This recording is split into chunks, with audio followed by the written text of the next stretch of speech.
Hello दोस्तों, स्वागत है आपके अपने यूट्यूब चैनल ऑफिशियल सूरज में। दोस्तों, आज हम लोग बात करेंगे पीएचडी एंट्रेंस एग्ज़ाम के बारे में।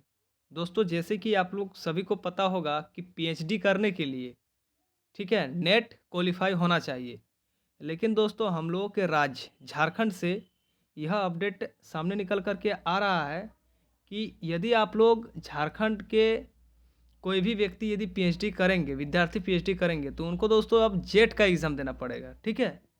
जिस प्रकार पूरा नेशनल लेवल में नेट का एग्ज़ाम होता है, उसी प्रकार स्टेट लेवल में अब जेट का एग्ज़ाम होगा। वो एग्ज़ाम दे कर के आप लोग झारखंड में ही असिस्टेंट प्रोफ़ेसर का नौकरी कर सकते हैं। दोस्तों, आप सभी को पता ही होगा कि असिस्टेंट प्रोफ़ेसर बनने के लिए आप लोगों को पीजी यानी कि पोस्ट ग्रेजुएट का डिग्री होना चाहिए। यदि आप लोग मात्र MA, MSc, MCom, master of science, master of commerce, master of arts किसी भी स्ट्रीम से इतिहास, physics, chemistry, biology, geography, political science, ठीक है, कॉमर्स से, किसी भी सब्जेक्ट से, अर्थशास्त्र से यदि आप लोग पास किए हैं, यानी कि पोस्ट ग्रेजुएट का डिग्री आप लोगों के पास है, तो दोस्तों आप लोग जेट का फॉर्म भर सकते हैं और नेट का भी फॉर्म भर सकते हैं। नेट होता है नेशनल लेवल में।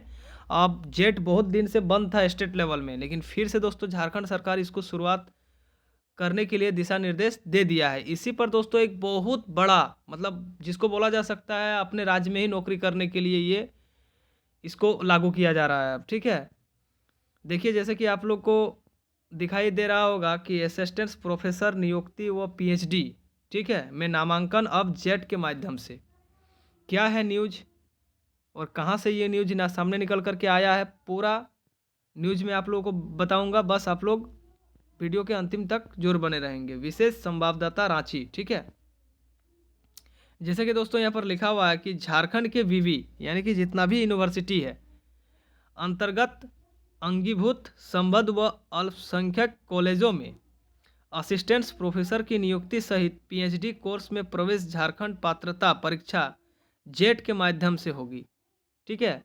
जेट के माध्यम से अब पीएचडी एंट्रेंस एग्ज़ाम या फिर असिस्टेंट प्रोफेसर की जो नियुक्ति होती है वो अब जेट के माध्यम से होगी। कैबिनेट ने सोमवार को, ये सोमवार का न्यूज़ है, जेट एग्जामिनेशन कंडेंशन रूल को स्वीकृति प्रदान कर दी है, ठीक है। 43 विषयों 43 गो सब्जेक्ट है जिन जिन विषयों में दोस्तों जेट का एग्ज़ाम होगा, ठीक है।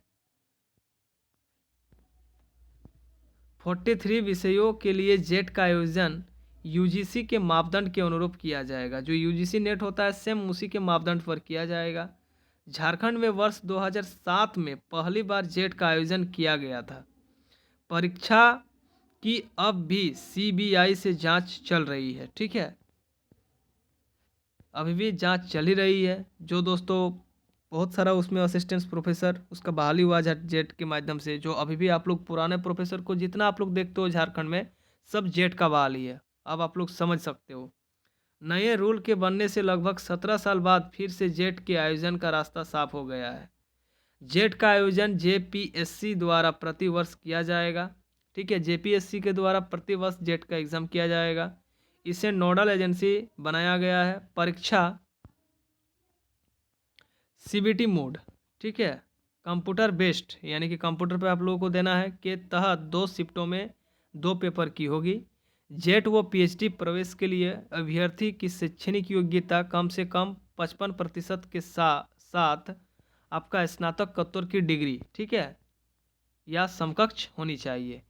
या तो अपेयरिंग में या तो स्नातकोत्तर यानी कि पीजी का डिग्री कंप्लीट होना चाहिए। जबकि एससी एसटी वो BC1 व BC2 के लिए कम से कम 50% अंक के साथ उत्तीर्ण होना जरूरी है। एमए, एमएससी, एमकॉम, ठीक है। असिस्टेंट प्रोफेसर के अभ्यर्थी की अधिकतम उम्र सीमा की कोई सीमा नहीं रहेगी, ठीक है, कि अधिकतम उम्र सीमा की कोई सीमा नहीं रहेगी जबकि न्यूनतम आयु सीमा 1 अगस्त 21 वर्ष होनी चाहिए। मतलब आपका जितना एज हो, 40 वर्ष भी होगा, 45 वर्ष भी होगा, 50 वर्ष भी होगा, फिर भी आप लोग इस फॉर्म को भर पाओगे। इसका कोई एज लिमिट मैक्सिमम नहीं है, लेकिन मिनिमम 21 वर्ष है तभी आप इस फॉर्म को भर पाओगे, ठीक है। ये है दोस्तों इसका नियम। नई नियमावली के तहत जो अभ्यर्थी पिछले बार आयोजित जेट में सफल हो गए हैं वे पुनः उसी विषय में फिर से जेट में शामिल होने के लिए योग्य योग्य नहीं होंगे, ठीक है, फिर से एग्ज़ाम देना पड़ेगा। परीक्षा केंद्र के लिए अभ्यर्थियों को 3 सिटी सेंटर चुनने का मौका मिलेगा। 3 गो सिटी, जिला झारखंड का कोई भी जिला आप लोग को चुनने का मौका दिया जाएगा, ठीक है। यहाँ पर इस न्यूज़ को भी मैं पढ़ लेता हूँ, जेपीएससी वाला, ठीक है। जेपीएससी है ना, स्टीयरिंग कमेटी का करेगा गठन। जेट के आयोजन से लेकर के रिजल्ट प्रकाशन तक के जेपीएससी द्वारा एक स्टीयरिंग कमेटी का गठन किया जाएगा जेट स्पेशल एग्ज़ाम के लिए। इस कमेटी के अयोग्य अध्यक्ष के अलावा रोटेशन के आधार पर, स्टेशन नहीं दोस्तों, रोटेशन के आधार पर विवि के 2 कुलपति होंगे। इसके अलावा मतलब कोई भी यूनिवर्सिटी के 2 कुलपति होंगे। इसके अलावा 2 शिक्षाविदित, मतलब जिनको ज़्यादा एक्सपीरियंस हो, जिनमें एक साइंस व एक ह्यूमैनिटीज़ के प्रोफेसर होंगे। कमेटी में राज्य सरकार के प्रतिनिधित्व भी होंगे। सदस्य सचिव आयोग से होंगे, ठीक है। जो सदस्य के सचिव होंगे वो आयोग से ही होंगे। देखिए यहाँ पर कुछ कुछ दिया है। कैबिनेट ने जेट एग्जामिनेशन कंडेंसर रूल को दी स्वीकृति। जेपीएससी की ओर से हर साल झारखंड पात्रता परीक्षा ली जाएगी, ठीक है। अब ये न्यूज़ अच्छा है क्योंकि आगे का बहाली दोस्तों जितना भी आप लोग देखते हो कॉलेजों में, सारा का सारा बहाली दोस्तों 2007 में जो जेट का एग्ज़ाम हुआ था उसी में सबका नौकरी हुआ है, ठीक है। अब फिर से इस साल देखिए आया है न्यूज़ कि फिर होगा जेट का एग्ज़ाम। यदि हो जाता है तो बहुत अच्छी बात है क्योंकि उसमें बहुत सारे स्टूडेंटों का लाइफ संवर जाएगा। फिर से स्टूडेंट असिस्टेंट प्रोफेसर बन पाएंगे।